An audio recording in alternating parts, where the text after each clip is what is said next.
అభివృద్ధి బాటలో నడిపిస్తూ ప్రపంచంలోనే అభివృద్ధిలో 5వ స్థానానికి భారతదేశాన్ని తెచ్చారని కామారెడ్డి ఎమ్మెల్యే వెంకటరమణ అన్నారు.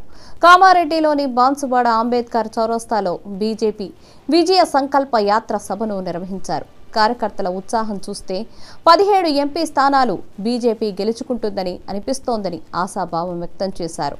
వచ్చే ఎన్నికల్లో బీజేపీ పార్లమెంట్ అభ్యర్థిని భారీ మెజారిటీతో గెలిపించాలని రమణ ప్రజలను కోరారు.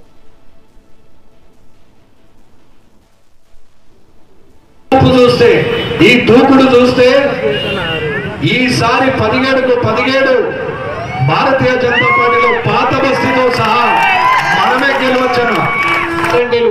బస్సు ఇచ్చిండు, మా అక్క చెల్లెలను తిరుగుమన్నాడు. సరే పోయి వస్తున్నారు అక్క చెల్లెలు, కానీ ఆర్టీసీ ల్యాండ్స్ ఏవైతే ఉన్నాయో ఇటు ఉన్నటువంటి బస్ స్టాండ్ను కూడా రేపు పొద్దున లీజుకి ఇస్తామని లీకేజీలు ఇచ్చిండ్రు. రేపు పొద్దున ఆర్టీసీకి ఆస్తులు ఏవైతే ఉన్నాయో అవన్నీ కూడా రేపు పొద్దున లీజులకు ఇస్తామంటున్నారు. అలా లీజ్ అంటే 99 సంవత్సరాలు ఇస్తారు.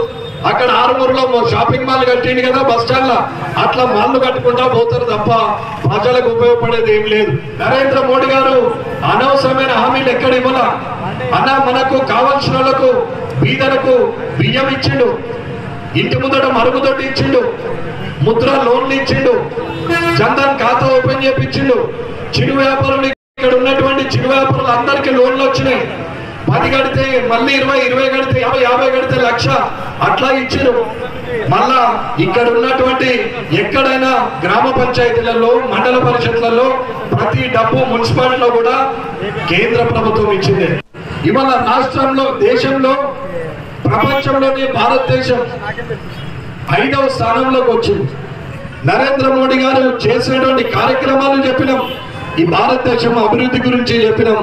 ఆలోచించాలా, ఈసారి ప్రజలందరూ ఆలోచించి ఆ నరేంద్ర మోడీ గారి పక్షాన నిలబడతామని కంకణబద్ధులమై